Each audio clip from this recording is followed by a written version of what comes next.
I was hoping we were going to play those mini Z's anymore because if I saw them one more time, I'm going to end up buying one. Those things look like a lot of fun. They really I are. need it. I need another RC like I need a hole in the head, but Yeah, right. what the hell? Anyway, I ask for forgiveness, not permission. Exactly.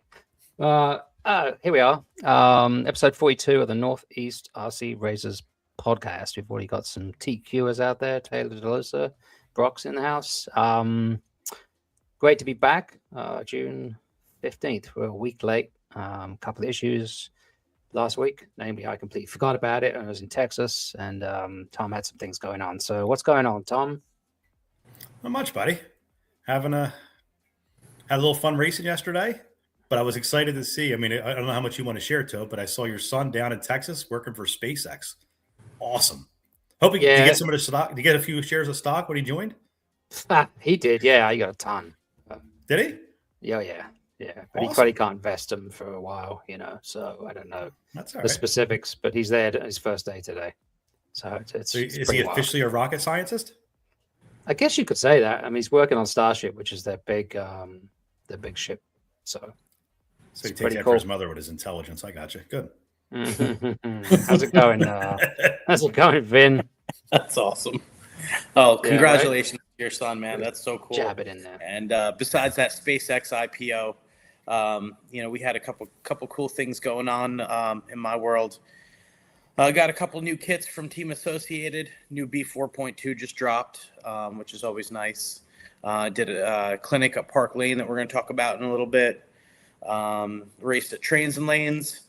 And, had an opportunity to chat with Billy Hayden, one of the design engineers at Team Associated. So he gave me a lot of insight that I can share with you guys later tonight about the new car and a couple other things. Cool. Awesome. Groovy. So let's see where we're at. Try to get organized. Let's start with let's remind everybody that's on right now. If you guys don't mind, like, share, subscribe. If you guys can get it up there and share it out with everybody. We did our best to post it, but we can always do a better job. But if we can compound that by everybody just real quick sharing this out there, we'd appreciate it. We're going to be excited for our guest later on the night. So absolutely, it'd be a good one. Yep. So yeah, I want to shout out to Alex Burns. Appreciate you coming on last week. We'll be seeing each other in a couple of days. Tom, you coming to LCRC? I don't think I'm going to make this one, unfortunately. Yeah, I wanted to, but I don't think it's going to happen. No, understood. Vin, obviously you're going to. It looks like it's going to be awesome weather, and I haven't seen the picture of the layout, but I know they added some more dirt and a little bit fun to be missing it, but I'll get to the next one. Yeah, new dirt, and I think they redone the whole that whole sweeper section. I know Kevin wanted to replace the boards there for the longest time, so I think they've got to do a lot of got some things off his list. I'll miss you too, Taylor. I see Vic Alvario in the house too. Big Vic Diesel. Vic, I tell you what, I had to laugh. I don't know if you guys saw there's some pictures out there. Vic and Ben White, who was a previous guest of ours as well, they have painted their cars yellow with Spirit Airlines logos all over them. So they're keeping it going. That's awesome. We ain't bankrupt yet. No. Excellent. Very cool. That's funny. So let's take a moment here to talk about one of our sponsors, Cow RC. We're going to just quickly run their ad, and then we'll just quickly talk about one of their products before we move on.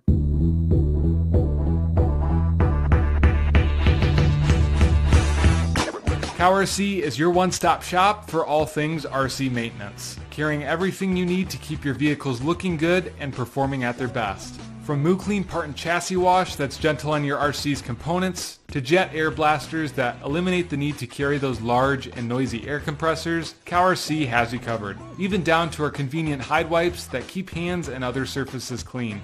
Moo Slick silicone, oil, and grease sprays, along with Utter Butter grease, and a variety of work mats are all staples of Cow RC's wide range of products. Be sure to use the following discount code to save on your next purchase. All right. So, KLC has been with us for a couple of years now, sponsoring this podcast. Vin, do we want to talk about their product we discussed earlier? Yeah. I believe you have some that you could show everybody, but I'm going to be talking about it when I do my section a little bit later, but it's an ultralight grease coating. And this particular grease is good for hinge pins, pillow balls. It's one of those things where less is more. You don't want to use too much. It's going to attract dirt, but at the same time, it is adhesive. It will stay in there. It'll lubricate. And yeah, it's, we're going to talk about new kits and some of the things you want to watch out for and make sure you do when you build a new kit. I know a lot of people are getting or just got new kits, so we're going to talk about that. And this is, what we use in our pillow balls. Yeah, the Cow have all kinds of different sprays, lotions and potions for your car. A lot of Cow's products are very specifically designed, formulated for RC. They're not just rebranded stuff from Home Depot. So if you get a chance, go check out cowrc.com. A lot of good stuff there. There's a discount code, NERRP, get you 10% off. And we also have an affiliate web address, which I'll repost again on our Facebook page. Tom, what do we want to talk about results? Yeah, I do. Well, but before I get into results, I'm trying to do these chronologically. Vin, how'd that tell us a little bit how the clinic went over at Park Lane? I heard I went there this weekend, so I got a lot of good feedback, but I'd love to hear how you thought it went. Yeah, it was awesome. I mean, the one I had done before that was 10 scale, and that was at your place at Rhythm RC. I had a great time doing that, and hopefully we can do that again, Tom. But this time we switched to 8 scale. We were outside. The weather was amazing. I can't believe how many people turned out, and everybody. I had Aiden's speaker, a microphone, and got out there. And I basically started with the basics. I didn't really know what to expect and what to get into, but so I started with the basics. And we worked our way into even a little bit of roll center and a couple other things. I noticed one of the biggest things that helped people a lot was doing the radio swap and actually driving their car for a second, and vice versa. Let them drive my car so they know what a setup car feels like. Most cases, you had little things going on, like you had some screws loose here and there, and you had some poor setup on some cars. And then, EPA is huge. Centering that rack, EPA, those are things that are definitely always worth going over. And, one of the things that, I'm going to talk about later on tonight. But overall, it was awesome. I felt like a lot of people learned some stuff from it. And, I would love to do it again if they'll have me. Well, I know there's a few spots left over for the LCRC clinic, which our guest is also going to be there, which is going to be extremely in-depth.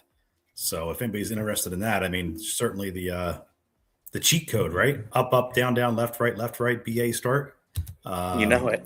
For my 40 plus guys, I remember the game Contra. Yeah. Kind of cool. But there's a few spots left. So if you guys haven't had a chance to, take part in that, I would highly encourage it. You're going to have a lot of great racers there and people that'll help you. So that's definitely out there. And we can always put the link up later. I know it's Krista has it hidden somewhere. She doesn't even put it up on the website because she wants it to be exclusive. I found it the other day. Pretty soon. Yeah. Facebook. You find it once, you never find it again. Yeah. Well, while you guys do that, real quick, at Taylor DeLosa. Taylor, the graphite spray is really good too. So the graphite spray, you could spray it right on the pillow balls, and that's actually a good way to do it for the initial build. But you have to remember, graphite, although it is dry, which is great, it's also abrasive. So a little bit too much is going to make it, you're almost going to open up the socket a little bit. But I think using it the first time is going to kind of break it in, and make it smooth.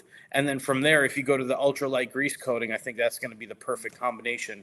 So you're not wrong. The graphite is good, and it's a dry option. But I would only use it like for the initial time, so it kind of breaks in with it because, like I said, it is more abrasive. Good feedback. I was using it the whole time, though. I was using it all the time on the Associated cars. I liked it, but I didn't try Yeah, the other it one works. either, Ben, and I'm sure you've done a little more testing. So I got the lowdown from Heath. there you go. Spent some time with the man. He's a wealth of knowledge for sure. Yeah, it is. He is. If you guys haven't watched, I mean, they do their own podcast, and there's a lot of good insights in there. Yeah. But he's Yeah. passionate about it for Sunday sure. night, I think, right? Sunday night they go live. Is it Sunday I think night? it's every Sunday. I think it is, yeah. So you guys probably get online and do some Q&A with them. Awesome. Well, we do want to go through some other results. So we have some other results to go through. There's been a good amount of racing in the last 5 or 6 weeks. So first one I want to touch on is Dudley Hill. And Vin, I know you got a picture. That's a new track out in Pennsylvania. A little further out there for us New Jersey folks, but awesome track these guys are putting together. And that picture looks pretty awesome. I'd love to have that close to us. Pretty decent big. size, right? Yeah. Yeah. So their inaugural race, their season opener, we'll just kind of go through some of the names here on different classes. A-Scale E-Buggy, Ethan Mechanic was there, took the win. Gavin Yoder in the 2 spot and Chris Rupp in the 3. They also ran A-Scale E-Truggy, which Gavin Yoder also took that one. Brandon Hester in the 2 spot. And Alex Schultz in the 3. I don't know how Taylor feels about that one. Maybe Taylor wasn't there that day. I should scroll down and see if Taylor was racing Truggy. Those guys got a pretty good competition going from the Slow is Fast podcast. 1A Scale Nitro Buggy. Doug Myers took the win. I don't know if I've met Doug. Have you guys met Doug before? I haven't. No. But Doug Myers took the win. Brent Morgan in the 2. Chuck Myers in the 3. So some of those Myers boys are pretty fast. And 1A Scale Nitro Truggy, Deshaun Bailey, Dylan McCumber, and Mo Battle. I haven't seen Mo's name in a while. It's good to see Mo there. Oh, cool. That was Dudley Hill. Park Lane had a race the following day, which was I think, was it May 31st, their season? No, the 17th was their season opener, but it was the May 31st race, had an awesome turnout. I forget the exact number of entries. It was, I think it was like 130 something. But A-Scale E-Truggy, Ophir Kamirian took the win. Reed Frame in the 2, Ben White in the 3. So good to see those guys. Let's just let's look at Nitro Truggy. If I can find it. There was no Nitro Truggy. Okay. Well, 1A Scale Pro E-Buggy is James Henry took the win. Bob Walker Jr. in the 2, Jerry Kuhn in the 3. All fast guys there. In the 40-plus E-Buggy class, James Henry took the win. Adam Gregory in the 2 spot and Paul Rutledge in the 3. 40-plus Nitro Buggy, Ophir took the win. Nick Saltu in the 2 and Bob Walker Sr. in the 3. I should say Bob Walker the 2nd, I think, in the 3, because I think he's got his dad's name's Bob also. And then last but not least, the Nitro Buggy class, Jason Treffler was there, took the win. Ophir in the 2 spot, Bob Walker Jr. in the 3. So all good results for those guys. I got to give a shout out to Kendrick Grace. He's been racing really well. Vin, you're teaching that guy too much. He's been doing really well. I'll get to that in a minute. Trains and Lanes had the Jeff Setzer Memorial Race on June 6th, which was last weekend. 170 entries, which is awesome. It was good to see him do something nice for Jeff, who's done so much for the hobby. And they don't have their final results up here, so I got to click into each link, so bear with me. But starting out with 1A Scale. Get on, Vin. Actually, sorry, I was at that race, so the mains got rained out. The A mains got rained out. Okay. Yeah. Oh, so I is that think why I Nitro didn't- got to run, but yeah, that's why you're Didn't not finish, right? Yeah. So I mean, it was gonna be a really good main. We had a lot of young guns that were about to duke it out, so we'll just have to rematch in I have to ask a question. Did they know the rain was coming? Yeah, we got the heads up. I sat at home in bed on my sofa watching you guys, and I'm like, these guys are gonna get so screwed. Brian made the announcement. He totally. We went around. We talked to people. Aiden and I put our stuff away. Kendrick was there with us as well. So we all, he just had his stuff ready for the A main. So we put everything else away, and we just, waited. And when that storm came, I mean, it hit hard. It was like the wind came. You knew it was coming. If you didn't have your easy up, yeah, I've been through one of those storms out there, and they're rough. You really gotta. Yeah. There's it was no carnage. show. It's just like garbage wide and open stuff everywhere. Blows wet over. Yeah. Wow. It's a good reminder to all of us, right? Make sure you tie that stuff down because it doesn't take. Yeah. It comes in quick. But Yeah. Vin, I wasn't there, but I heard the layout was awesome. I talked to a few guys this weekend at Park Lane and a few other friends. I mean, Brian and the team over there always put together a really cool setup. I mean, they got Supercross style tracks. Yeah, no, lot of jumps, Supercross moto style. I love it. I always love the trains and lanes layout, and yeah, good team over there, good guys. Definitely support them. All right, well, then the last one, I've already got through the trains results, but again, those guys always do a great job. And again, 170 entries, everybody got a chance to get out there. I was hoping to get out there. I've had some personal things going on that have prevented me from going race as much as I want to. But, awesome for all the racers. Anybody racers over there, thank you for going out and supporting those guys and supporting them for the first Jeff Setzer Memorial race. That was really cool. And then last but not least, Park Lane ran yesterday. I did get a chance to go play at Park Lane yesterday. So final results from them, the E-Truggy class, Bob Walker Jr. class of the field. He ended up finishing the 1 spot. Ben White, Spirit Airlines, finished in the 2 spot. And Caden Weidenhammer, I'm probably pronouncing his name wrong. Sorry, Caden. Came home in 3rd. In the 1A Scale Pro E-Buggy class, Bob Walker Jr. again taking the win. Bob looked awesome out there. Ophir in the 2 spot, Ben White in the 3. So kudos to all 3 of those guys. In the Sportsman E-Buggy class, Michael D'Agostino took the win. Gene Lamont was in 2, and Sean Lamont was in 3. I was actually pitting with Gene and Sean. Gene was leading most of the way, and unfortunately got tangled up in an accident I think that Sean was part of. And the marshal was just trying to get a bunch of cars at once, and unfortunately it cost Gene the win there. But he drove a great race and had a good run all day. The 40-plus E-Buggy class, Ophir took the win. I was lucky enough to finish in 2, and Bob Walker Sr. in the 3 spot. 40-plus Nitro Buggy, Ophir took the win. Gary Terry in the 2 spot and Sam Detweiler in the 3. And last but not, I should mention short course. Brad Howelson took the win. Tom Persanti in the 2, and Corey Kimball in the 3 spot. Corey Kimball, if you guys get a chance to see him, I'm not sure if he's coming out to LC or RC or not, but he's going to be a daddy soon. So congratulations to Corey if you're watching or listening. Congratulations to you and your wife. Wish you guys the best. Congrats. And then last but not least, Nitro Buggy. Bob Walker Jr. took the win. Matt Brown in the 2 spot. Ophir in the 3. And I'm gonna mention a 4 spot because he's just a super nice guy. Naeem Four is coming home in a 4 spot. So it's good to see Nice. Naeem have a good race weekend. Yo show. I won't hold that against him. He's still a nice guy.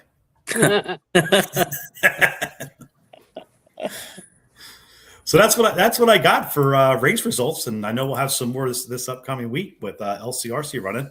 Mm-hmm. Yeah, I got to. We didn't mention my 3rd place finish in intermediate nitro buggy at LCRC, which was obviously a highlight of that race for everybody. Well, you were bumping though. It wasn't like that wasn't a Yeah. gimme. You bumped twice to get to that, right? I once to get to that one, I think, and then I bumped out of the 40+ C and almost made the A, but by 1 spot. So it's a good weekend. You were wheeling. So I'm actually surprisingly points leader, but by 1 point over Bardo. So I gotta do well this weekend. Stay on top. Are you you're excited to go back though now, right? I mean, I have to Yeah. reinvigorate you. You had a really good weekend. It was good. I was I was pretty jazzed. Really happy for you. Yeah. I actually got home and I cleaned my car. As soon as I got home, it's been sitting there for a month, all clean, ready to go. So enthusiastic, and now I'm like, but ready to go. Should be fun. Yeah. It's always a good time. New layout, LCRC. Yeah. I still haven't seen, you guys see any pictures? I haven't seen any photos of it yet. Then again, Nah, I they probably won't shouldn't do. look because I'm probably not going to make it. I'm going to be very jealous of everybody, but I'll be home streaming it, cheering you guys on. Probably Yeah, I Wednesday saw it night when before they the- do the thing, I saw it before the pipe got put down, and it looks awesome. I mean, there's some big kickers on there. It's gonna be fun. Sweet. I like a few of the comments here. Mike Balone, Toby Hampton's a threat. Greg giving you a shout out. Great job, Toby.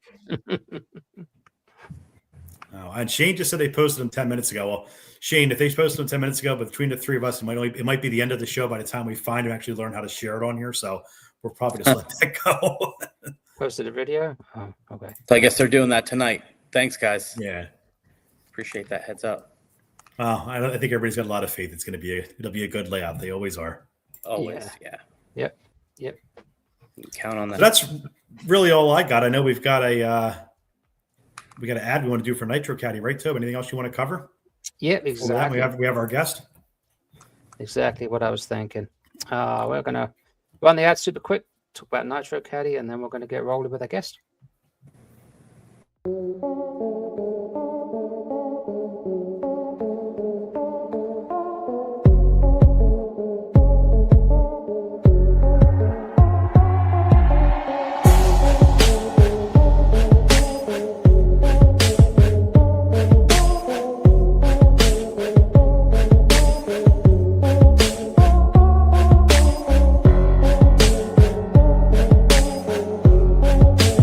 It's a starter box adapter plate. I got tired of the pins moving on me with the boxes. And what this plate does is it affixes the four corners of your chassis to the starter box.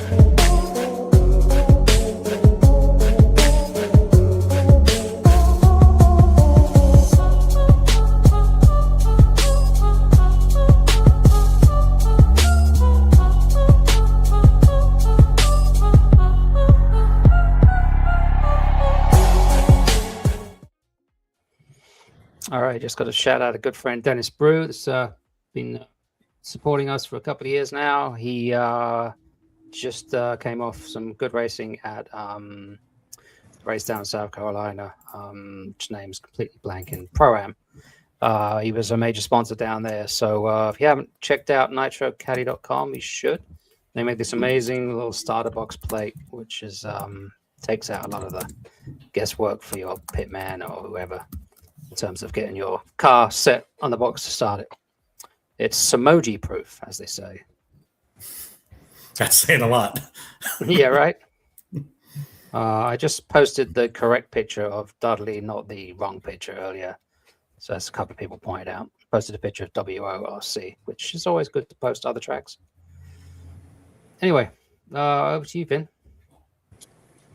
Yeah, so, I think it's time to introduce our guest, which is the one and only Adam Drake. How's it going? What's it up, going, bud? Adam?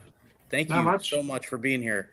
Yeah, no, glad to make it. I don't know. I don't know if it'd be better if I turn my camera or if you guys is it okay the way it is. That's good. Okay. But yeah, Well, all's welcome, good welcome. on my end. Just kind of wrapping up a Monday and finishing up some engine stuff and emails from you again, and yeah, just kind of winding down for the evening. Yeah, I was just reading an old Circus RC interview you did, and it said exactly what you do every day. So I already know what you've been doing today. That's pretty funny. Yeah. So you ready to run some late model you can challenge? I would like to run late model every night at the Mugen Challenge, but that's easy said for me because I don't have to do any work. I just have to drive it. But for Sign up. Kevin and the crew, it's that's a lot of work. So hopefully we get to do it at least one of the nights. Yeah, I think we now he's got that new oval track. We should be rolling. Should be a good time. Hopefully we get some of the other animals out there driving cars. Yeah. So what's the plan here, guys? Well, I tell you what, I'd like to hear, if you know, because I didn't read the Circus RC article. So, Adam, it's a non. I don't know if you raced this weekend or not, but like, what is when you get that off weekend, right? What is it? How much time you spend at wrenching compared now managing the business of the Drake racing? I mean, it's always a little bit of everything. I mean, this past weekend, we actually had off. We were in Utah racing the weekend before for the Best for Best race, the kind of the memorial race for Stephen Best and his family.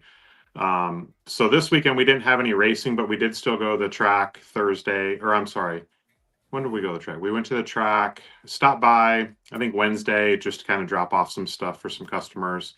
And then we went and actually ran Saturday night and also Sunday night. It's been pretty warm here right now, so we just tried kind of getting caught up on work stuff during the day, and then we went and ran in the evening once it cooled off at Thunder Alley on Saturday, and then at the Dirt on Sunday. Nice. Well, it's got to be good, right? Maybe I got to talk my wife into starting to race, because I mean, you guys get to spend a lot of time together, but both have a passion for the hobby. So that's got to be a lot of fun, but also make it easy. Now, who wants to go to the track more often, you or your wife? I would say she probably wants to go just to run more. Like, don't get me wrong, I still love going to the track and try to go as much as possible, but I have a bit more on my plate, so it's a little bit harder for me, just because I'm, trying to get caught up on work with how much I travel and stuff like that. So she's not a huge fan of traveling.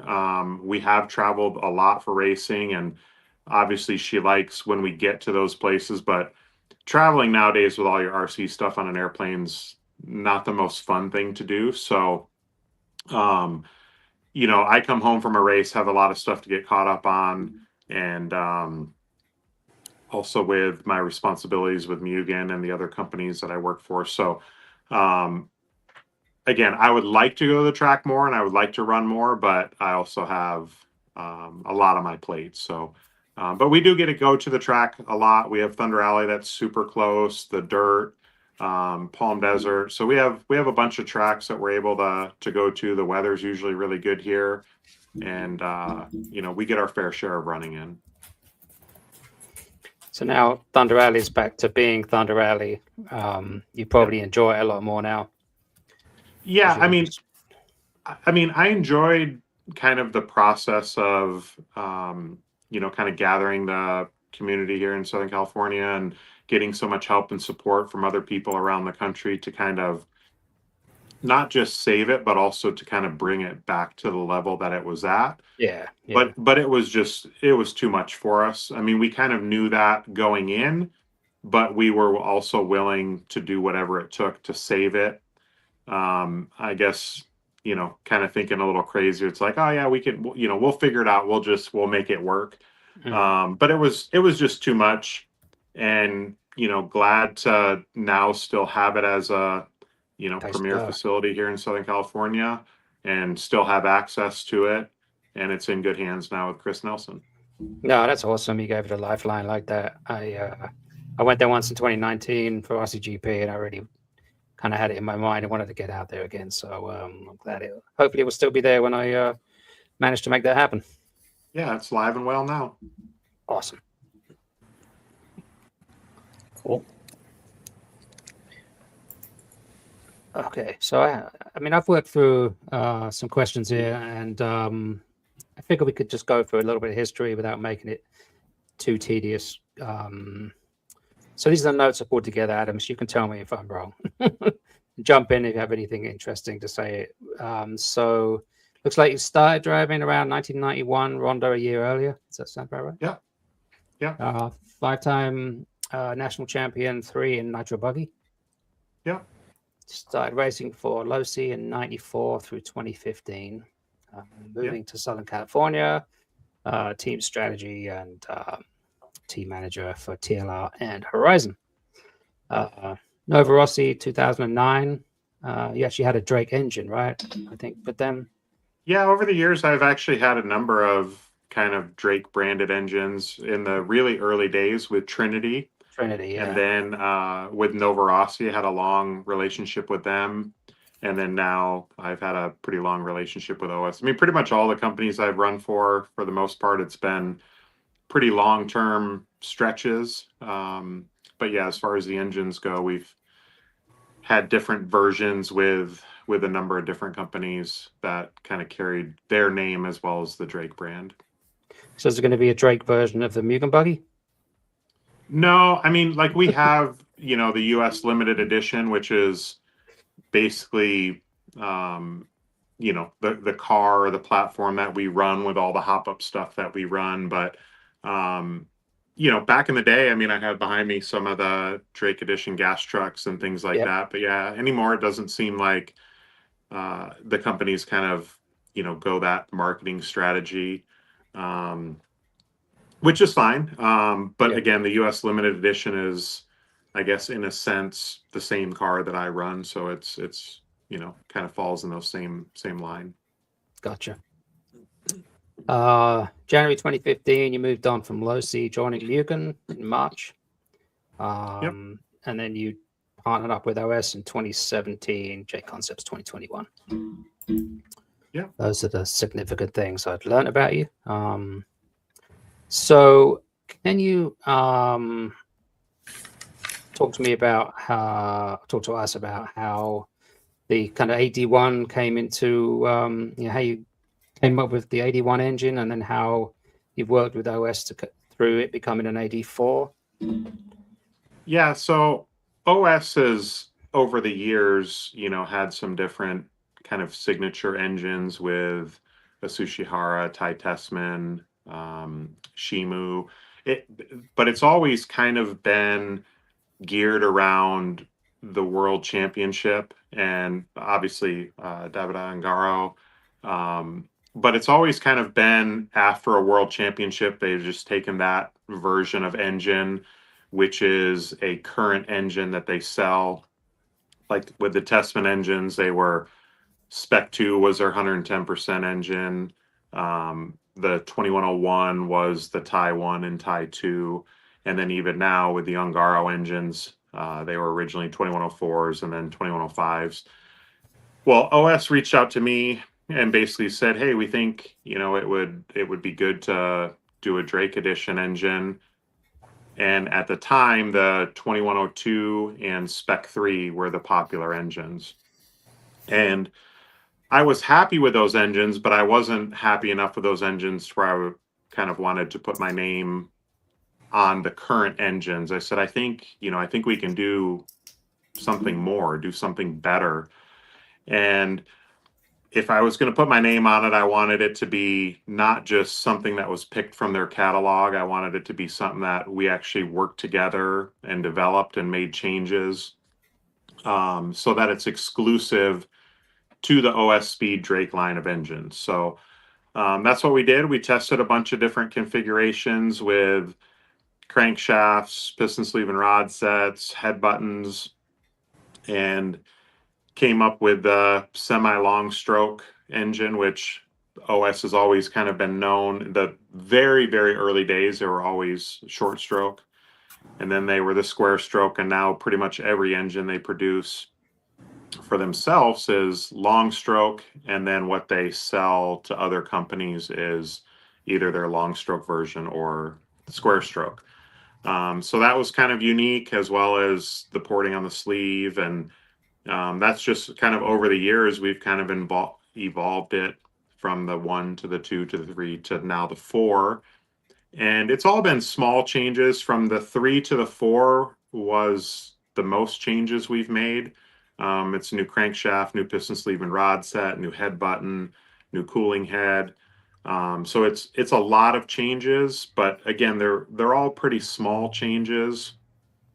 And we haven't really had like a kind of standard life cycle. It's basically been, we'll do a new version when we beat the previous version. So yeah, super happy. The 84 has now been out almost a year, and it's been really popular and really happy with it. Awesome. Hey, A lot of racers have been too. Yeah. how does it compare to the Nova Rossis you had before? What were those like? So the OS stuff has considerably more power. The Nova stuff worked really good in the TLR cars, just because the TLR cars, even though they weren't necessarily like lighter, they drove really light, more nimble, more like a 10 scale car. And the Nova stuff just worked in those cars because the cars didn't require a lot of power. If you put a lot of power in a TLR car, it was a bit harder to drive, lacked grip, was just kind of hard to hang on to. And so when I made the switch to Mugen, my Nova stuff wasn't enough for the Mugen cars. The Mugen cars have more grip. You can drive them a lot harder. And that was kind of one of the reasons behind the change. Like we did a lot of work with Nova to get a little bit more power, but then lost runtime, and it just was starting to be a little bit of a struggle. And then did some testing with the OS stuff, and it was like, this is kind of a match made in heaven. The Mugen car with the OS engine, and then obviously Nova Rossi went away. Now there is Nova, which has some of the same people, but is a new platform or new version of engine. But that's kind of how it worked with me. Adam, you're like known as one of the kings of fuel mileage, right? And I think a lot of that is as the car you've designed. But I'd be curious from your perspective, how much of it is driving style too? Do you alter your driving style when you find yourself, trying to skip a pit stop in that 45-minute nitro main? Does it require significant modification of your driving style to get some of those extended run times? I mean, it is a lot, the driving style, but it's a lot of things. It's tuning, it's your clutch setup, it's the Venturi you run, tuning to where you have a power band that you can drive more efficient. Like if you were to just maybe take my car, I mean, we used to do this a lot, like back kind of the TLR Nova days, and just let Mayfield drive my car. I let Mike Trury drive my car, and they couldn't drive it. Like it was too lean. It would lean bog. Like they just were way more aggressive on the throttle. But racing was also a lot different back then. Like the tracks were a lot more technical. They were kind of slower, more precise. And nowadays, yes, it is still how you drive and how you deliver the power. But a lot of the tracks nowadays are higher speed, not as technical. And if you just drive really easy and slow to conserve fuel, you just go slow. So it's kind of changed a bit over the years, but it's really a combination of everything. I think everyone wants there to be a magic, like something you install on the car or the radio that just helps smooth you out and gives you a lot of runtime. It's making small gains in a lot of different areas. So if your clutch is like really worn and has a lot of stall, you're going to burn a little more fuel. If you run your idle higher, you're going to burn more fuel. If you drive more aggressive, you're going to burn more fuel. So if you can gain 15, 20, maybe 30 seconds from 3 or 4 different things, it then ends up being, what kind of puts together the whole package to give you the runtime. But it is a lot tuning. It is a lot, driving style. But again, nowadays, if you just drive really easy and careful to save fuel, you will get more runtime, but you're going to be so far behind that extra stop's not going to do much for you. Makes sense. Yeah, a lot of small gains. Do you still run a clutch on your electric cars? I know you were used to do that for a long time. I haven't quite honestly followed through on that as much, but yeah. So I have 2 e-buggies. I have kind of like a prototype saddle pack car that I run quite a bit. That does not have a clutch on it, just because of how tight everything ends up being with that layout. And then I have my standard car that uses a 4S shorty and then the Techno traction drive. So it's basically just a 3-shoe clutch, but the springs sit behind the shoe, pushing the shoes open. So you actually have to compress the shoes when you go to put the bell on. Otherwise, you wouldn't have brakes. So if it was like a just true nitro clutch, when you hit the brakes, you would have no brakes. You would have to have mechanical brakes. So yeah, I've used that for a really long time. I used that even back when I was at TLR, and have it now on, again, one of my Mugen cars. And then the saddle pack car, I run a 1900 with no clutch, and then my standard or traditional MBX8R, I use a 2200 and then with the clutch. cool. Thank you. Yeah. Wow. Toby, I know, has a list of questions, so I'm just trying to fill in the gaps here as he's reading. Yeah. So obviously we know all about your break-in service for your oil bath break-ins. How many engines do you think you're breaking in a week? It really just depends on the week. I mean, we stay busy year round.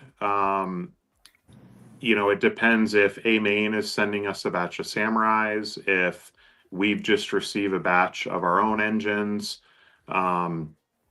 Obviously, when it's kind of the beginning of the season, the new engine and break-in stuff is much busier. And then kind of throughout the summer, it's more of service. But we can do about 100 engines a week if needed. And it just depends. Like the last week, and then again this week, we'll probably do close to 100 engines these 2 weeks, because we received a shipment of our own engines as well as a shipment from A Main of Samurais that have been out of stock for a while. Yeah. As well as just the random customer engines that are being sent in. So I guess during leading up to the Worlds, you're going to get more engines probably leading up to that from other races, right? Mayfield, etc. I mean, you would be surprised. Like Ryan's actually pretty easy. Like he sent us 5 engines right before he went to Chico a couple weeks ago. And that was just after the World's warm up to kind of go through service, freshen up, make sure that they're ready for the Chico race, Wicked Weekend, things like that he has coming up. But those were not break-ins. Those were just kind of refreshing and servicing his current engines. Now that they got Samurai's back in at A Main, he's going to send a couple more for us to break in. But Ryan actually doesn't really go through that much stuff because he's not one to really go like club race practice, kind of just hammer laps. Like for him, it's really difficult in Arizona because it's so hot in the summer. And I think Ryan's I think he's so hardcore into it when he's like racing that he also needs a break in between. And, just kind of uses that time to prep and prepare. And if he does need to go test or has stuff, obviously he'll go run, but he's not running nearly as much fuel as we are on a regular basis. He's not one to just kind of go hammer laps just because he feels like driving. Are you breaking in many engines in for customers outside of the country? Yeah, not a ton outside the country, but yes, we break in engines for people all over the world. We even break in like some marine engines. No Yeah, way. you'd be surprised. We actually do a lot of kind of weird off the wall stuff from time to time. For some of those, I guess, displacements, you can't use your EBIS. You're just doing traditional kind of engines. No, we have machines that'll fit different engines. Yeah, different sizes of engines. Very cool. Yeah. Really cool. Let George know. Yeah. Boat engine, right? Does he run nitro in his boat, but he would never run nitro in electric in a car? I don't know. That's what. And there was a good question that came up. I'd be curious to ask you real quick if you don't mind. Yeah. So Gary Terry asked, how important is it heating your engine before starting it from a longevity point of view? I noticed the engine I always use the heater on runs consistently better for longer. It's super important, especially for the first 2 gallons of the engine. I mean, it's something you should do all the time, even if it's an older engine, but it's not as critical or important if it's an engine that has more than 2 gallons on it. By then the compression's kind of freed up a little bit. But it's super important to preheat the engine, and it's also really important when you fire your engine up to just let it slowly saturate and come up to temperature. You see people all the time, either they forget that the race is up or they're just, trying to get heat in it. And as soon as they fire it on the box, Squeeze the trigger. they're just revving it. And it's just really hard. I mean, it's the same thing with, any 2-stroke engine, but it's really critical. Nowadays, we're pretty lucky. The engines are so much more durable than what they were years ago. Like before, they were so temperature sensitive. If you got an engine too hot, you would kill it. Nowadays, that's not really the case. The materials are much better. The engines are more durable, but there's still things like he said, his engine that he's consistently preheated and taken care of, it will pay dividends in the long run. Nowadays, you can get a lot of fuel through these engines. Awesome. Thank you. Yeah. That was a good question, Gary. I had the same one after you said, Yeah. I'm like, I should ask that. That's a good question to ask. Yeah. I mean, 'Cause I for know us, like some of the most like service and stuff is not necessarily like mistuning of engines. It's more of failed receiver packs, failed switches, failed air filters. And I think it's a lot of times just guys get in a hurry, and it's like you got to take the time and spend the time in the pits and in your wrench room and make sure those little things are taken care of, because your engine outside of the car is the most expensive part of your program. But if you take care of switch, servos, air filters, things like that, your engine can end up being one of the cheapest parts of your program. Change the filter often, use after on oil, have it serviced, resized every now and then, and it'll last a really long time. Great advice.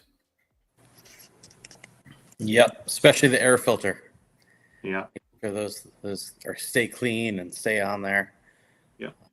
You got to think of it as you're performing an operation, right? Everything has to stay super clean because it's a little bit of dirt, Vin, from the dirt bikes. Don't take That's right. much to score a cylinder once you do it. There's no coming back. Yeah. And I know there's a lot of guys asking questions, and we're going to try to get to as many as we can. I know Toby's got some other ones to ask as well. This is probably a good opportunity for everybody. If you guys have not subscribed to Adam's YouTube channel, highly encourage you to do it. Adam, I'm sorry offhand. It's Adam Drake, correct? Your YouTube Yeah, YouTube it's either channel? Adam Drake or Adam Drake 117. I don't remember off the top of my head, but if you just put in Adam Drake, it should pop up. But if anybody's looking for some good insights, Adam, I want to thank you as a racer, but you've been an amazing ambassador to the hobby. Thank you. The content you put up there has been invaluable for what I still consider myself a newer racer. A lot of good content. So really, I appreciate it. I'm sure all our racers do. And the people that are listening, if you guys have not subscribed to this channel yet, please go back there. There's years and years of information up there that I'd encourage you guys to go take a look at, because every Tuesday there's a video. Is it every Tuesday? Okay. Every Tuesday. I don't remember. So in the beginning, I would just kind of randomly do the videos here and there. And the videos started from like when I would get the same email asking a question enough times, I would just do a video on it, because then it was just easier for me to send the video link instead of typing out a long email. And then shortly after the time I started at Mugen, and again, I don't remember specifically when it started, but I bet it's been at least 10 years where I have not missed a Tuesday. Wow. Really? Yeah. Wow. All right. That's Well, a lot of there's videos. 500. There's at least 520 videos out there. Yeah, no, there's over 600, but again, I don't remember exactly when I started, but basically when I started doing the videos for Mugen, whenever that date was, I haven't missed a Tuesday since. So for everybody out there listening, that's a great way to get it. I know we're going to talk a little bit more about the clinic coming up, but they got the clinic coming up at LCRC, also at the Mugen Challenge. Adam does a clinic as well. It's a great opportunity to ask a lot of these questions there too. So, and he's always approachable at the track. Yeah. Adam, All right, I'm sorry, Toby. Do you spend much time looking at like your analytics for videos? Like, is there a specific one that's been viewed the most? No, I don't, like, because I never started doing the videos because I was like, wanting to be on YouTube or wanting to, make a few bucks off it. It was literally just to kind of help and put out information. What I will, because I've done the videos for so long now, I'll sometimes just like run out of ideas. So I'll go back and maybe look at the analytics just to see and remake some of the videos that I've already done, but they're so old. I'll remake a lot of them if they're, more than a few years old. And so sometimes I'll kind of scan through and like if something is popular but it's 6 years old, I'm like, okay, that was a good topic. Let me redo it. Just so it's kind of a refresh for, people who maybe didn't see it from 6 years ago or just need a refresher course, basically. Cool. Yeah, I know. I've watched probably every single one of them. There's compilations that I would just let it play anytime I'm going somewhere. Nobody's in the car. I'm like, all right, let's learn something. So I appreciate it, man. Definitely. Yeah, thank you. Very, very cool. That's how it all started. Yeah. I know for a lot of us, it starts with a couple of videos and then, here we are. Hopefully Well, it's funny because like some of the racers, some of the serious racers, they'll, like not really make fun of, but just kind of make comments of like, how simple or basic some of the videos are. And it's like, you got to understand, like, not everyone is a serious racer. And a lot of times we'll talk or we'll try to share information. And some of the like terminology we use isn't stuff that you use in other racing or other hobbies. So some of the stuff is very, very basic, but you may still pick up something from it. I still like watching and seeing other people's videos. It's like I may know what that person's talking about or have my theory on it, but I might still learn something from it. So it's been cool. I get a lot of feedback, like when I'm at different tracks, people seem very appreciative of it. So it's kind of cool. Yeah, no, I know, like, you also do the clinics and all that, and I just happened to do my first clinic the other day at Park Lane, and I noticed a lot of it, even though, like, I'd only covered the basics really and went through it, but I found that a lot of it was simple stuff that people had going on with their. Do you find that to be the case when you do your clinics and all that? Yeah, so with most of the clinics, they're pretty short. So it's pretty short and also a lot of people. So you're a little bit like overwhelmed, you're scatterbrained trying to, make sure everyone's cars are kind of, up to the standard that they should be.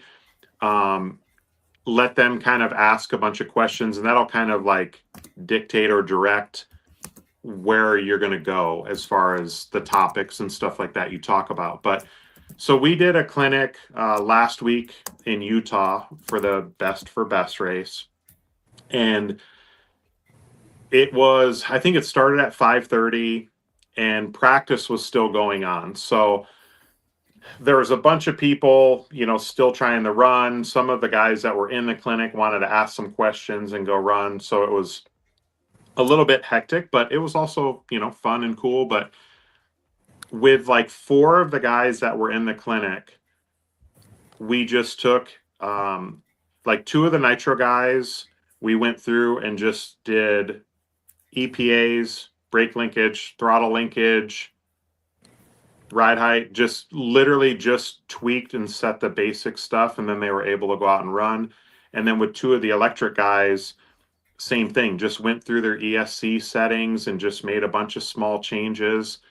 And they came back and you would have thought like you built them a new car. Like they're like, it is so much different and so much easier to drive.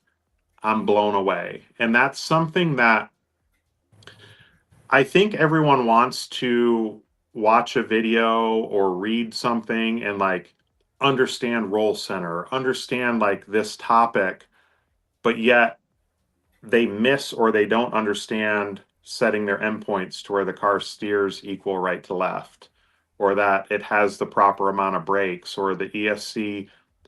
Like nowadays, the motors, batteries, and ESCs, like almost every e-buggy and e-truggy is overpowered and has too much brake. So you can change your diff fluid and your sway bar and all these things and not really make much of a difference if you have way too much power and way too much brake. You know, if you're basically driving a Top Fuel dragster on, you know, a dusty dirt track, it's going to be much harder to set it up and dial it in. So the basics are the key to it. Like once the basics are accomplished and correct, then you can start to kind of learn and understand more what these other settings are doing. And I think a lot of guys, again, because they've watched a video or maybe read a tutorial or a book, they maybe think they understand or know more than what they do. And it's fine. Like for me, for example, like when I started racing, there was no YouTube, there was no setup guides. Like I literally just would go to the track and make changes and just try to feel what those changes did. Like, but I truly learned what each of the changes did and how it felt for me. Where if I just read something, it doesn't necessarily mean I know how that's translating to actually on track. Like you almost give yourself a false sense of, yeah, I think it gave it more steering, but did it actually give it more steering or did it make the rear end looser? You know, which one was it? So the clinics have been awesome. You know, people really seem to enjoy them, and you know what we have coming up soon I think is going to just basically take that to another level. What were your initial thoughts when you first heard about the Academy? I mean, I think it's great. It's I wasn't, the only, I guess, concern that I had was like this is something that's pretty common like in motocross and in other sports, but in other sports that are kind of higher dollar sports. So I was a little bit concerned, are RC guys going to want to spend the money to do a multiple day clinic and travel to it and hotel rooms and in some cases flights? And I think like the first year, like obviously it's the, you know, people seem really excited about it, but I think the first year will almost be the most difficult because you're trying to like show and prove to people what it is we're actually going to do and offer. And I think years to come, it's going to be something that sells out immediately and people on a waiting list and wanting to do it multiple times a year. Because I think there's going to be so much knowledge and you're going to be able to advance. And again, whether you treat this as a sport, a hobby, whatever level, you're going to be able to progress so much in a few days versus going to the track and just trying to figure it out on your own. Absolutely. Absolutely. It puts a lot of the pieces of the puzzle together because it's hard to figure out what changes do and which direction to go in. And, you know, you could essentially take a really good car and start changing it and work yourself into a downward spiral. Yeah. You know, that's why a couple key things like even just doing the radio swap and letting people drive your car, driving their car, and you know immediately, okay, your rack's not centered and your endpoints are off and you know, too much brake, etc. Well, it's like I tell people, like, because people ask all the time, like with setup, they're like, well, where should you start? And there's really no right or wrong. Like, again, you have to have the basics correct. That's where you got to start. Then obviously tires. But from there, it's almost like if someone said like, hey, how do you get to Walmart? You know, how do you get to Home Depot? Like, there may be 10 different ways to get you there.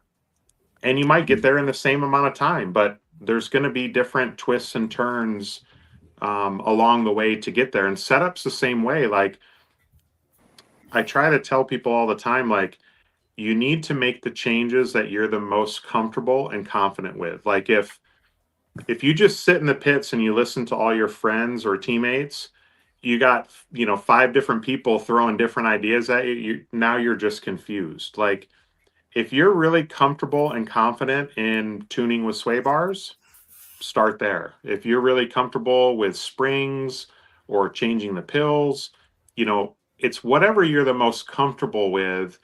And again, like, it's not that like videos or guides aren't good, but they almost give people a false sense of, oh, this is what it says it's supposed to do. It's going to do that. And it really depends on your full package. The front end has to work with the rear end. So that change to the front may not do the same on one car as another because the rear end is set up different. So again, it's going to be cool. Like, it's even going to be exciting for me just to hear other people's input on how they attack or go after trying to dial in or set up a car, because again, I don't think there's necessarily a right or wrong approach to it. It's just whatever you are more comfortable with. Maybe you're going to kind of start and go that direction, but at the end, we will probably end up with a car that will drive fairly similar. Like, and if that wasn't the case, these cars wouldn't have all the options that they do. Like, if it was that easy to kind of tune and dial in a car for all different skill levels, we wouldn't have all the adjustments that we have. Right, which is what makes it so complicated, and why it's so essential to practice all of these different changes and figure out what works for you. Because what works for Adam Drake is not going to work for Vin. Yeah, and that's, I mean, people, everyone wants whatever team they're on. If it's an Associated guy, they want Rivkin's setup. A Techno guy, they want Mayfield's. A Mugen, they want mine or the Killix. But like, when people email me for a setup, I almost always will send them Rhonda's setup and say, start here. And if you want it to be a bit more aggressive, or you feel like you need a little bit more corner speed, let me know, and then I'll send you my setup sheet. Because most people, if I hand them my radio, they're going to say, I don't like that. That's too aggressive. That's hard to drive. And I think again, because guys a lot of times think they maybe know more than what they truly do, or in some cases even feel like they're better than what they are. They don't want to put on Rhonda's setup, or they don't want to put on a good regional level driver setup. They want the pros setup. And in most cases, that's not the right setup for the average guy.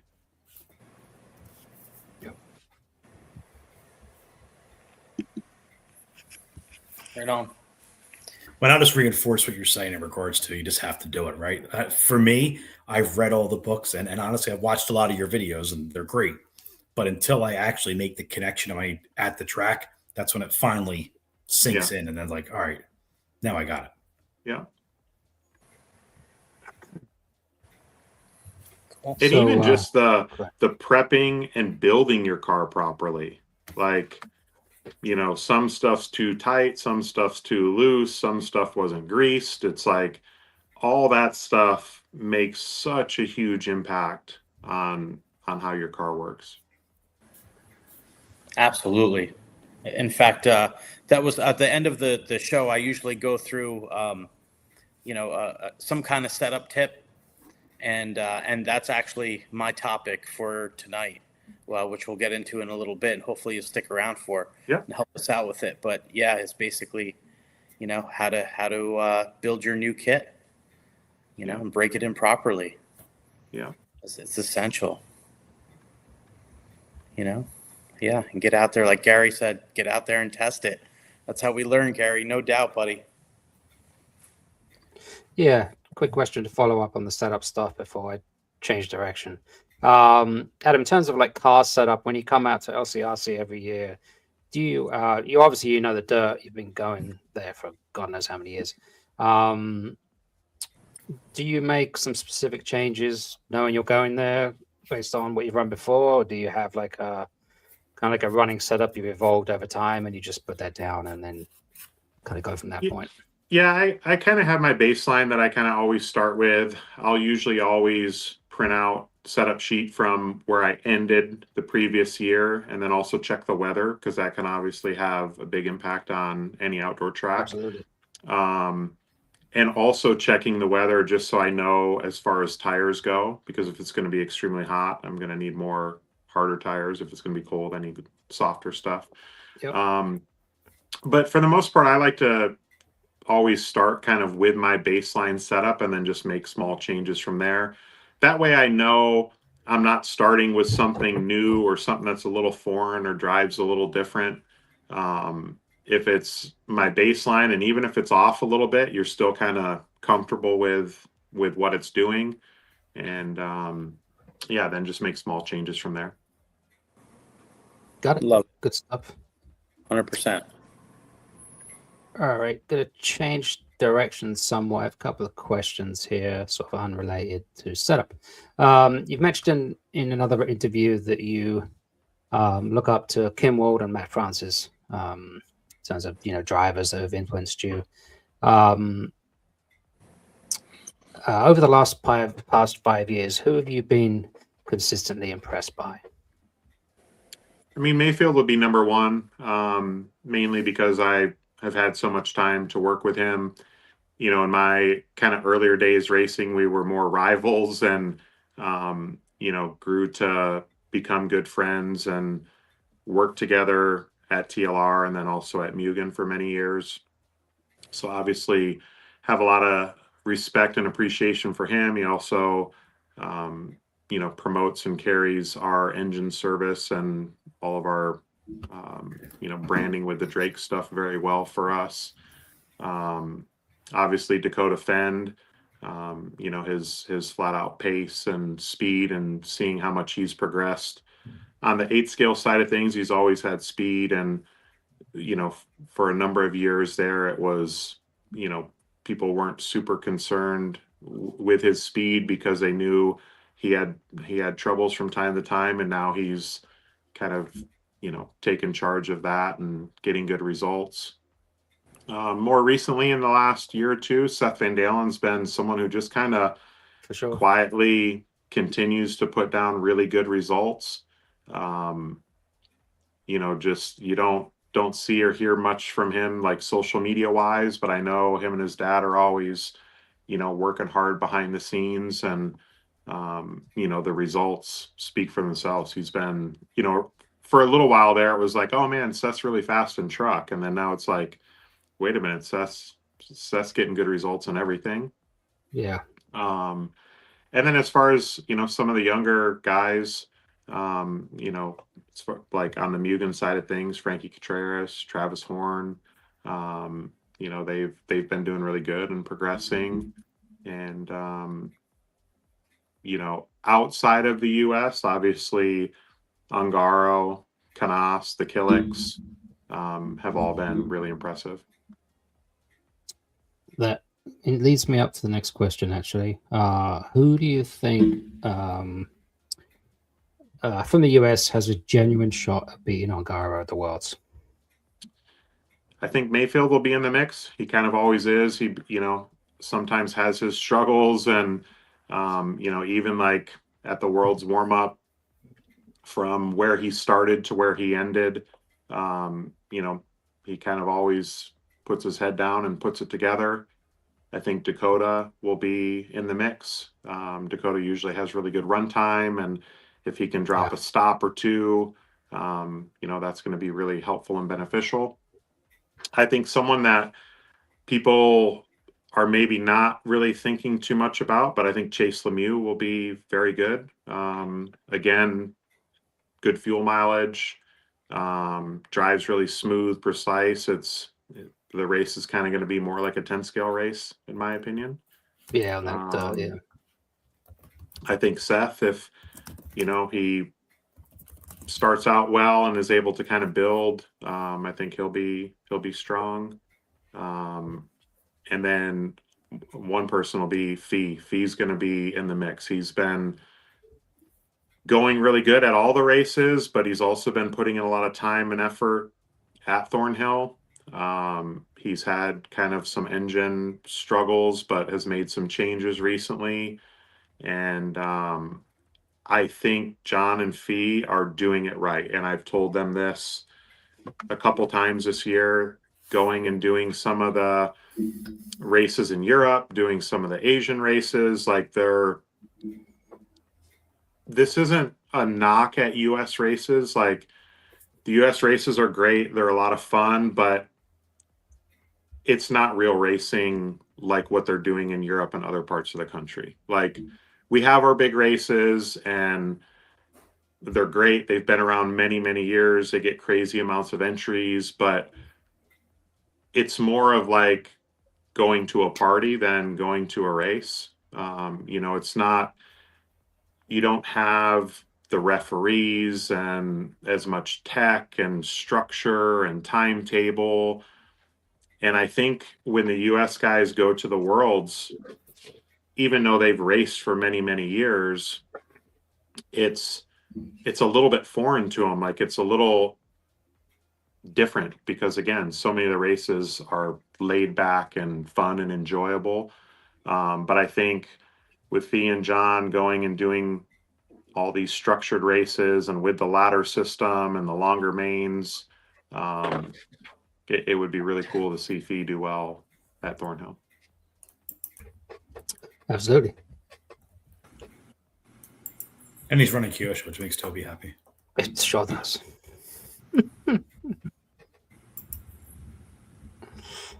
What else we got? Oh, last question from me. I guess I should shut up. You guys still bowling? From time to time, but not as often as we used to. Who's the better bowler? I mean, we're both okay. I mean, for doing it as little as we do, we're definitely not on the level of Lutz or some of these other guys. But yeah, we do okay. So Lutz is pretty good, huh? I haven't bowled with him, but I've seen. I think it was this year at Silver State.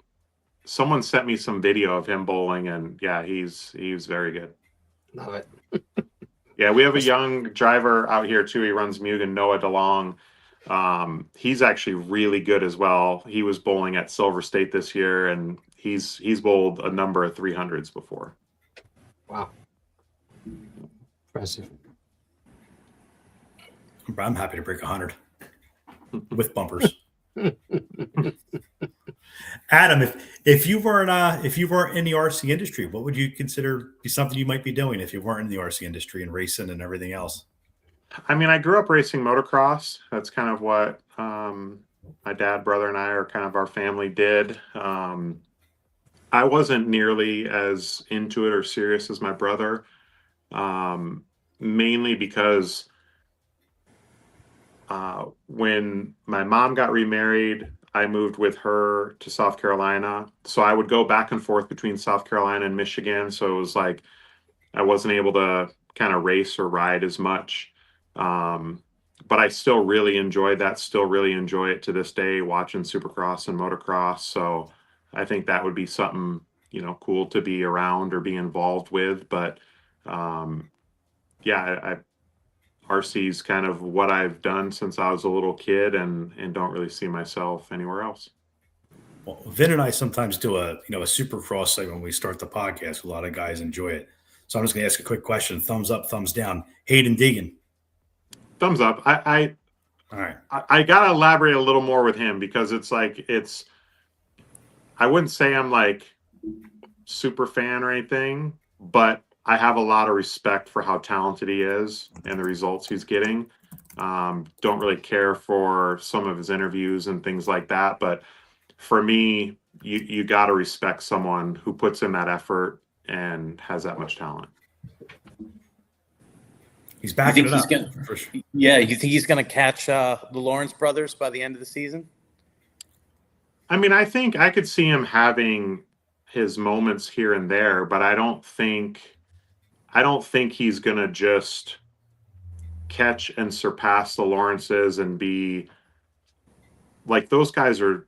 Jet and Hunter are so good that, again, you may have your moto or a day here or there, but especially if Jet continues to get his foot and ankle a little bit better, I think it's going to be a long summer for all those guys. Oh, yeah.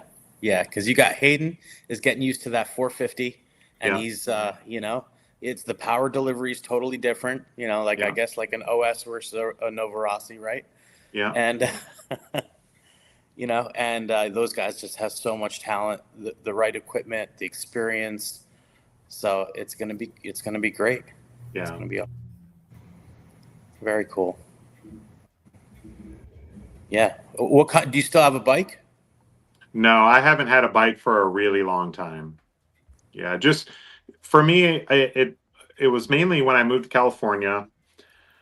I was like, okay, this is what I'm gonna do. I'm gonna try to make a go of this. And it's like, if I break my collarbone, a finger, a wrist, it's like you don't even really have to get injured very bad to be out of commission for what I'm doing. So it's been a long, long time since I've ridden, but again, still very much into it and follow it every weekend. Well, if you It's ever fun. get the itch, I got a bike for you to ride. Okay. It's funny, when I was still working, I didn't want to ride as much. The same reasons. You just can't afford to miss work. Now I'm retired. I'm like, I guess I can take a little bit more of a risk. Yeah, and you just, I mean, I don't, you know, I'm not saying this, bagging on, but it's like, I don't want to be walking around like Joe Bornhorst, like, especially at my age, it's like, I haven't had any, super bad or serious, injuries from motorcycles. So no need to go out and try to get one now. Yep. Yeah, the problem is, when you grow up riding, a lot of times, that itch never dies. Yeah. And I just find time. I just can't wait to throw my leg over a bike and just go get it sideways in the air, like I know what I'm doing again. But no, in Jersey at least, we have a couple tracks. Like E-Town is kind of gnarly, but there is one in South Jersey in Millville that opened up not too long ago, Field of Dreams, and they have a vet track back there. So it's just a bunch of tabletops. It's a lot easier, and you can go out there and just have a nice, relaxing day with the boys. Yeah. And not push it too hard. Do like 2-3 motos. Be like, yeah, I made it to the end. You know what I mean? I got my exercise in for the day, and Yeah. and then Out here, it's crazy because so many of the tracks, they don't separate any of the bikes. So it's like you have mini bikes with big bikes, pros out there. It's like out here, it's nuts. Like you see so many people get injured from just the difference in speed and bikes that they allow on the tracks out here. It's actually crazy. Yeah, that's not right, because out here everything is segregated. Like the kids aren't going to ride with. You're going to have your minis, you're going to have your vet, you're going to have ABC. And even when I taught road racing, I would take my students. Let's say I had 40 students in a day, and I'd segregate them into groups and be like, all right, these are my ride. These guys know what they're doing. They've ridden motocross, and these guys over here like shouldn't even be on a racetrack. But we're gonna put them in their own separate group and I'd shift them. And that was kind of like the secret to my success, was being able to get everybody through the day and making sure they had a good time. They stayed alive. Yeah, it was a lot of fun. Good times. But I think Mark Logan has a pretty good question. I don't know, Toby, if you want to put that up there. Oh, I just didn't know. We kind of mentioned earlier, he was asking about the difference in the motors, right? He mentioned it's a new head button, new crank, new head. Yeah, so from the 3 to the 4, we changed the crankshaft, the piston sleeve and rod set, the head button, and also the cooling head. And what that basically will equal out to on the track is a more powerful, more responsive engine, but with the same or even slightly better runtime. So like when I said earlier, with all the engines, like from the 1 to the 2, the 3, the 4, we didn't come out with a new engine until we felt we beat the previous engine. And that can be a lot of different things. Like, so from the 2 to the 3, it was a bit smoother, a little bit better runtime. And it was a great buggy engine, but on some conditions maybe lacked a little bit for truck. So with the 4, we did some things to increase the amount of power and the throttle response, but then also some things to kind of like smooth and tame it out. So overall, we ended up with something that has more power, more throttle response, and then that in turn ended up giving us a little bit more runtime as well. Cool. And some of that also was because in Europe, with the lower nitro content, it you need an engine with a bit more power as well. Right. Yeah. So Mark saying, if I like an engine with the soft bottom end, should I stick with an 83? Yeah, or you could just run an 84 and run a 2100 pipe. Like to me, I would always rather have the power and be able to detune it with the clutch, the pipe, run a smaller restrictor, turn the EPA down. But if you have an 83 and you're happy with it, it's like I would run it till it's, till it's dead. And I don't think, even though you maybe like less power, you would be fine with an 84 because again, you could just tune some other things to get that smooth delivery. It's still very smooth and linear, but it's more of an electric feel as far as just a bit more response. Cool. Hope that answers your question, Mark. So should Adam, we? you want to? Yeah, I think we're going to get onto the tuning section a little bit, and hopefully, Adam, you stick around. But thank you so much for being gracious with your time and sharing your insights. Thank you, guys. I do want to give you one compliment, if you don't mind. Okay. If I started an RC company tomorrow, you'd be the first guy I'd ever want to have.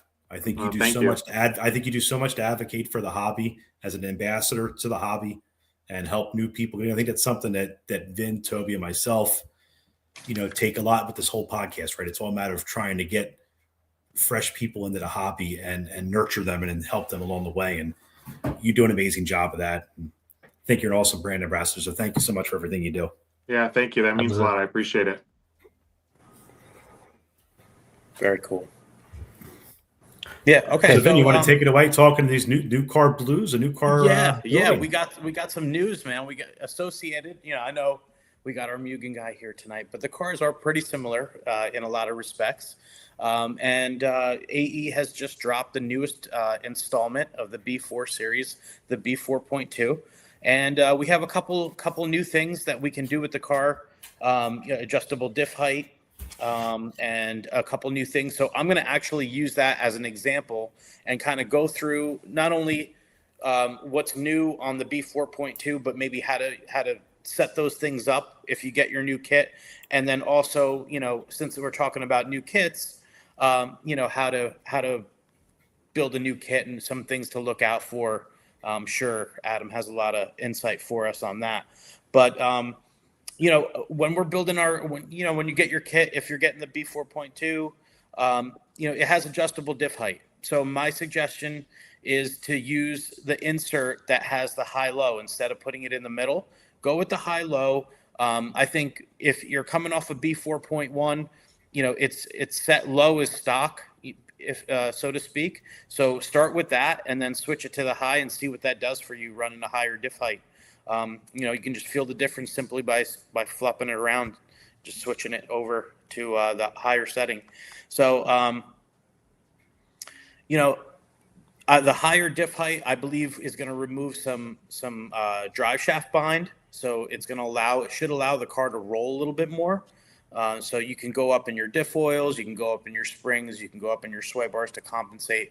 Obviously, you're going to test each one individually and go out there and see what it does for you. Regarding the center diff, we've switched to a high volume center diff.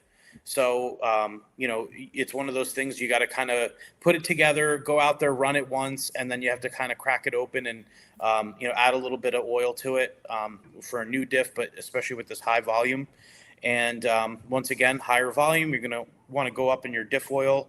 So like if you're running an 18 millimeter HTC gear set and you're at 15K, you might want to try 20K with the higher volume. So go up a little bit.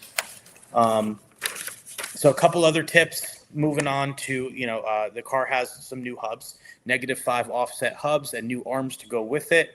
What this is essentially going to do is similar to going with like a lower roll center. It's going to soften up the roll center.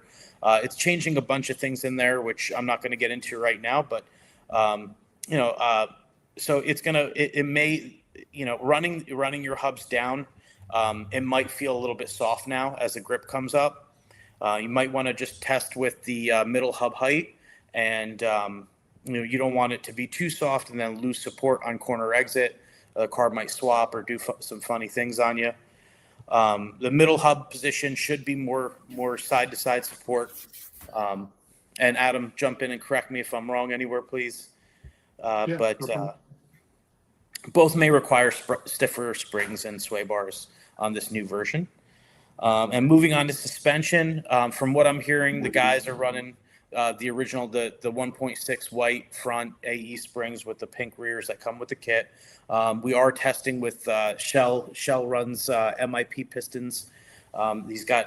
Kurt's got a new set of 2.7 Fat Boys that have the MIP rebound adjustment in there. So that should add some stiffness, that we need with this new geometry. And there's a couple different versions of the kit. There's a European version, which is, it's got bigger gears, internal gears, 20 millimeter HTCs instead of the team kit for the US, which is 19, 18, 19. The e-buggy also has a wider body, and with the wider side guards, a little bit more stability, agility versus stability, depending on what you like.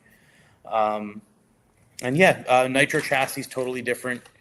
A lot of changes to go with the nitro car, but the rear arms are obviously different. There's a new brake cam, or new brake pads, and we recommend just taking your brake cam and just kind of drummeling down the edge just a little bit to kind of smooth out that transition of on brakes and off brakes. Always helps, and I believe the gap for the calipers, for what would be the caliper where the disc brake goes, would be 2.7 millimeters. Try and shoot for that when you build your kit. Kit also comes with a new wing that has a little bit more downforce. It kind of reminds me of like a Razor type of wing, a JC Razor. So a couple other build tips, and this goes for everybody. Always make sure, you set your endpoints and center that rack, as you're building the kit. I know you're not going to have your radio equipment on and everything, but that's usually like the first thing I do when I power it up is I program you program everything, and then you set your endpoints before it ever hits the track. One thing that I notice a lot of people are forgetting to do with new kits is also like check your droop, set your droop. A lot of times people will build it and one arm will be hanging a little bit lower than the other. So that's one thing, and because we have pillow balls, there's also aluminum pillow balls, and the kit comes with steel pillow balls. So I recommend, having a set of aluminum pillow balls, at least in the top, and experimenting with the bottom ones a little bit and seeing what you prefer. Having the steel ones in the bottom should give you a little bit more front end grip, front end weight bias. Right. So another thing, once you're building a new kit, you always want to bleed your shocks after a run. It's one of those things that kind of builds up air and it gets inconsistent real quick. So do a run or two, bleed those shocks. I mean, I do that anyway in between runs, but it's very important on a new kit. A drivetrain, a lot of guys will take a Dremel to their out drives and kind of smooth them out just a little bit, and that always helps, brings the efficiency up. Or you can just run it in, and a couple packs should do well by it. And I always recommend, some of your JC turnbuckles, JC bearings is, a standard for my kits, and put that little bit of bling on there. But you guys have anything to add? I would like to add, just with any new car, whether it's an Associated, Kyosho, Mugen, Techno, just when you go out and run it at first, give it a little time. Let everything kind of settle, let the springs take a set, let the drivetrain start to break in before you kind of go crazy making a bunch of changes. Like you said, rebleeding your shocks, resetting your ride height.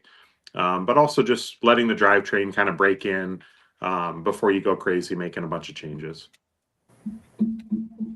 Cool. Yep.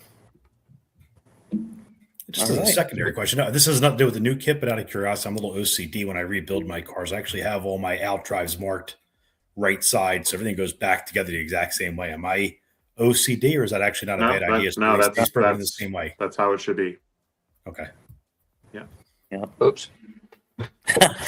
I mean, it depends. Damn it, I If could they're have done getting so much to where, if they're getting to where it's worn and you want to flip them so you have kind of a fresh surface, I mean, that's different. But if you're rebuilding your car, say from qualifying to the main, or if your car was really good at the last race like yours was, Toby, and you're wanting to kind of start and keep it the same, like I mark all my out drives. So like left front is 1, right front is 2, left rear is 3, right rear is 4. That way, when I take apart, service, freshen up my diffs, re-grease everything, I put them back in, and everything feels the same when I hit the track. Good idea.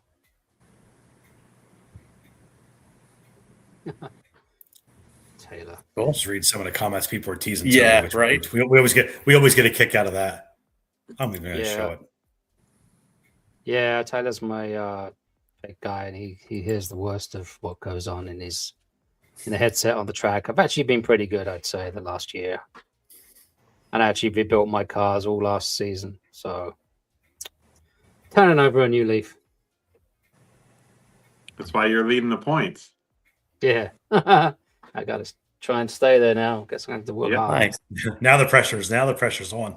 Yeah. Especially if Yeah, Krista does that video where she goes around you. She does a video of you all around. I do have to admit, the last race I had broke a rear arm. I'd cracked it, I'd replaced them, and I did not set my droop. So, I guess I did okay. It looks about right. Yeah. It's kind of okay. It's better than a broken arm.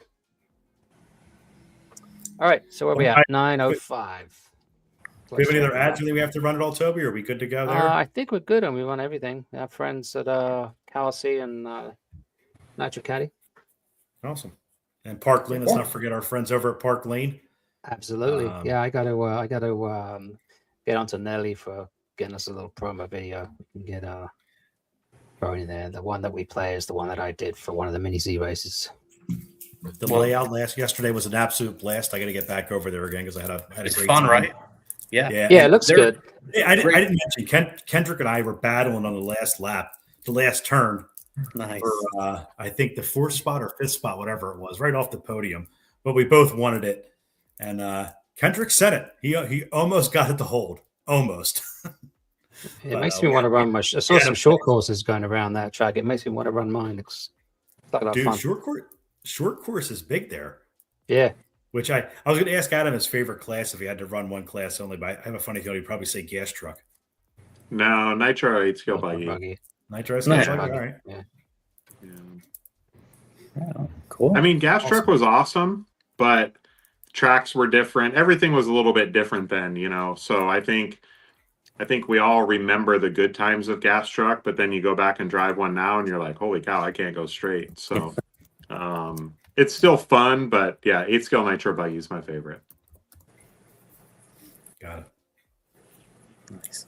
Cool. Well, thank you so much, Adam, again for joining us. It was awesome.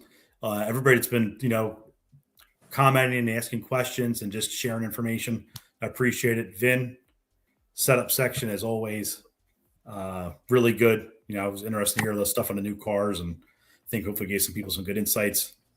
Toby, all the magic you work in the background. Yeah, well, thank you guys as well, and hopefully we see a bunch of you at the RC Academy at LCRC here soon. Yep. Yeah. 3 more spots left. Adam, thank you again for doing that, for doing this podcast. We really appreciate it, man. It's quite a treat to have you guys on. I know a lot of our viewers are really appreciative as well. And big thank you. Can't thank you enough. I owe you one, buddy. Yeah, anytime. Thank you guys. I appreciate it. We'll see you in a few weeks. Sounds good. All right. Thanks, everyone. Thanks a lot. See you guys. Everybody have a good night, guys.